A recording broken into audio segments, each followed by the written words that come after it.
السلام علیکم۔ آج پیر ہے مئی کی 8 تاریخ۔ پاکستان میں اخبار شام کے 7، بھارت میں 7:30 اور یہاں ہمارے اسٹوڈیوز کی گھڑیوں میں صبح کے 10 بج رہے ہیں۔ وائس آف امریکہ واشنگٹن کی اردو سروس سے میں ہوں خالد حمید، خبروں کے ایک بلیٹن کے ساتھ۔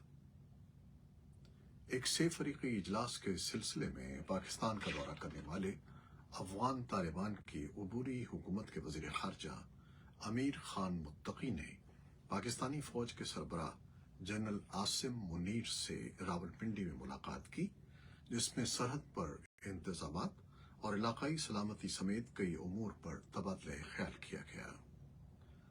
پاکستان کے آرمی چیف نے ہمسایہ ممالک کے درمیان مشترکہ چیلنجز سے نمٹنے کے لیے تعاون بڑھانے پر زور دیا، جبکہ افغان وزیر خارجہ نے کہا کہ وہ علاقائی استحکام کے لیے پاکستان کے ساتھ مل کر کام کرنا چاہتے ہیں۔ افغان وزیر خارجہ کی سربراہی میں وفد نے اسلام آباد میں اتوار کو پاکستان کے وزیر خارجہ بلاول بھٹو زرداری سے ملاقات میں مختلف امور پر تبادلہ خیال کیا۔ افغان طالبان کے قائم مقام وزیر خارجہ امیر خان متقی نے کہا ہے کہ پاکستان اور کالعدم تحریک طالبان پاکستان (TTP) کو باہمی طور پر اپنے معاملات حل کرنے کی ضرورت ہے۔ امیر خان متقی نے یہ بات اسلام آباد میں اسلام آباد انسٹی ٹیوٹ آف اسٹریٹجک اسٹڈیز میں گفتگو کرتے ہوئے کہی۔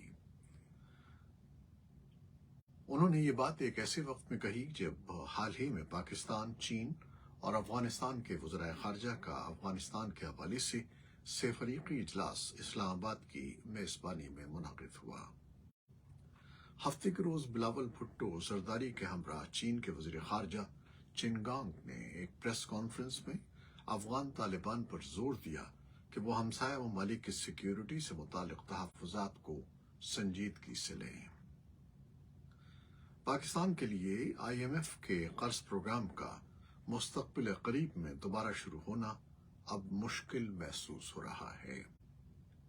ایک جانب بین الاقوامی مالیاتی فنڈ کی جانب سے پروگرام کو دوبارہ شروع کرنے کے کوئی اشارے نہیں مل رہے ہیں، تو دوسری جانب پروگرام کی بحالی کو پاکستان کے کسی حد تک معاشی استحکام اور دیوالیے سے بچاؤ کے لیے ضروری قرار دیا جا رہا ہے۔ ایسے وقت میں جب پروگرام کی تکمیل میں صرف 2 ماہ سے بھی کم وقت رہ گیا ہے، تجزیہ کاروں کو شک ہے کہ یہ اتنے کم وقت میں مکمل نہیں ہو پائے گا، کیونکہ پروگرام کے تحت 9واں جائزہ گزشتہ 7 ماہ سے التوا کا شکار ہے۔ صرف یہ نہیں بلکہ پروگرام کے تحت 10ویں اور 11ویں جائزے بھی باقی ہیں۔ تفصیلات کے لیے ہمارے سوشل میڈیا پلیٹ فارمز پر آئیے۔ پاکستان کے صوبہ خیبر پختونخوا کے سیاحتی علاقے کالام کی پہاڑی چوٹیوں پر ہونے والے برف باری اور ژالہ باری نے مئی کے پہلے ہفتے میں دسمبر جیسی سردی کی صورتحال پیدا کر دی ہے، تو دوسری طرف اس سے حال ہی میں عارضی طور پر بحال کیے جانے والی کالام بحرین روڈ کو بھی خطرات سے دوچار کر دیا ہے، جس سے سیاحت کے شعبے سے تعلق رکھنے والے ہوٹل مالکان، کاروباری اور تجارتی شعبوں سے وابستہ افراد پریشان دکھائی دیتے ہیں۔ افغانستان کے لیے یورپی یونین کے وفد نے ایک بیان میں کہا ہے کہ وفد نے اتوار کے روز افغانستان میں موسمیاتی تبدیلی پر ایک مباحثے کی میزبانی کی۔ اس اجلاس کی صدارت افغانستان کے لیے chargé d'affaires Raffaela Iodice اور ورلڈ بینک کی country director Afghanistan Melinda Gate نے کی۔ افغانستان کے لیے یورپی یونین کے خصوصی ایلچی تھامس نکلسن نے بھی شرکت کی۔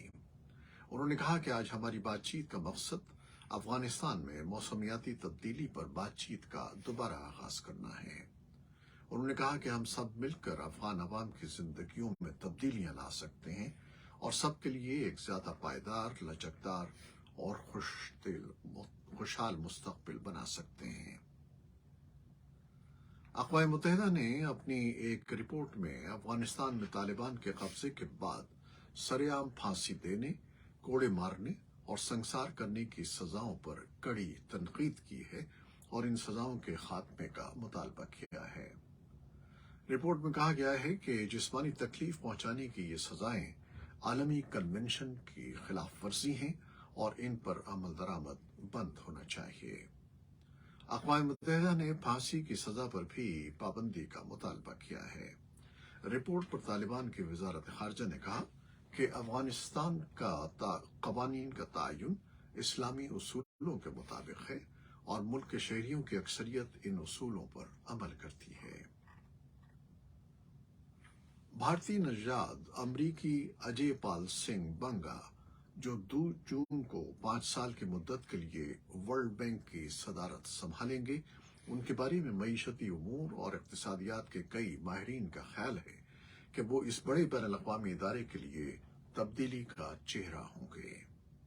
خود بنگا کا کہنا ہے کہ وہ اپنی ٹول کٹ میں موجود تمام آلات کا بروقت اور صحیح استعمال کریں گے اور عالمی بینک کے اہم اہداف کو کم سے کم مدت میں حاصل کرنے کی بھرپور کوشش کریں گے۔ بھارت کی ریاست راجستھان کے گاؤں میں انڈین ایئر فورس کا طیارہ گرنے سے 3 افراد ہلاک اور متعدد زخمی ہو گئے ہیں، جبکہ پائلٹ محفوظ رہا ہے۔ پیر کو MiG 21 فائٹر جیٹ طیارے نے معمول کی تربیتی پرواز کے لیے راجستھان کے سورت گڑھ ایئر اسٹیشن سے اڑان بھری تھی، جس کے بعد وہ ضلع ہنومان گڑھ میں کریش ہو گیا۔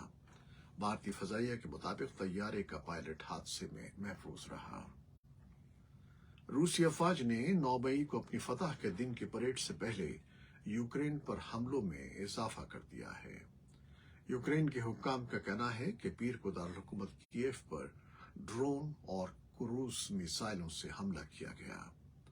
یوکرین کی اول نائب وزیر خارجہ ایمن زپارووا نے ٹویٹ کیا کہ یوکرینی فورسز نے ایرانی ساختہ 35 شاہد ڈرون کو مار گرایا، لیکن اس کا ملبہ کیف میں اپارٹمنٹ کی عمارتوں سے ٹکرا گیا اور 5 افراد زخمی ہو گئے۔ بحیرہ اسود کے شہر اوڈیسا میں زپارووا نے کہا کہ روسی میزائلوں نے خوراک کے گودام اور تفریحی مقام کو نشانہ بنایا۔ مشرقی یوکرین میں زاپورژیا نیوکلیئر پاور پلانٹ کی حفاظت کے بارے میں خدشات اتوار کو اس وقت بڑھ گئے جب روسی حکام نے نیوکلیئر پاور پلانٹ کے آس پاس کی 18 بستیوں سے شہریوں کو نکالنے کا حکم دیا۔ یہ پلانٹ روسی اور یوکرینی افواج کے درمیان لڑائی کے اگلے مورچوں کے قریب ہے۔ یوکرینی حکام کے مطابق روس نے پلانٹ کے پڑوس میں واقع یوکرین کے زیر قبضہ قصبے نکوپول پر 30 سے زائد گولے فائر کیے، جس سے ایک 72 سالہ خاتون ہلاک اور 3 دیگر زخمی ہو گئے۔ ایسوسی ایٹڈ پریس کے مطابق یوکرین نے پلانٹ کے آس پاس کے علاقوں میں بھی حملے کیے ہیں۔ انٹرنیشنل اٹامک انرجی ایجنسی کے سربراہ رافائل گروسی نے ہفتے کے روز ایک بیان میں کہا کہ پلانٹ کے قریب کی صورتحال غیر متوقع اور ممکنہ طور پر زیادہ خطرناک ہوتی جا رہی ہے۔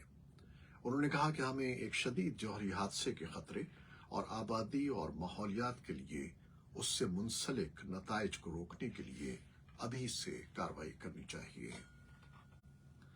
یوکرین کے صدر ولادیمیر زیلنسکی نے پیر کو ایک ویڈیو پیغام میں کہا کہ یوکرین میں روسی افواج کو اسی طرح شکست دی جائے گی جس طرح نازی جرمنی کو دوسری جنگ عظیم میں شکست ہوئی تھی۔ یوکرینی رہنما نے اپنے خطاب میں 8 مئی کو جرمنی کی فتح کا یاد منانے کا اعلان کیا، جیسے مغربی اتحادی مناتے ہیں۔ انہوں نے کہا کہ یہ روس کے برعکس ہے جو 9 مئی کو اپنا جشن مناتا ہے۔ زیلنسکی نے کہا کہ یوکرین اس کے بجائے 9 مئی کو یوکرین کے لیے یورپ کی حمایت کے احساس کے طور پر منائے گا۔ فرانسیسی صدر ایمانوئل میکرون نے بھی پیر کو نازیوں کے خلاف فتح اور یورپ میں دوسری جنگ عظیم کے خاتمے کی 78ویں سالگرہ کے موقع پر نامعلوم فوجی کی مقبرے پر پھول کی چادر چڑھائی اور دیا جلایا اور جنرل ڈی گال کے مجسمے کے سامنے پھول رکھے اور انہیں خراج عقیدت پیش کیا۔ اس موقع پر ان کے ساتھ فرانس کی وزیر اعظم، وزیر دفاع اور دیگر حکام بھی موجود تھے۔ سوڈان کے دونوں متحارب دھڑوں کے ایلچی سوڈان میں انسانی ہمدردی کی راہداری کھولنے کا انتظام کرنے کے لیے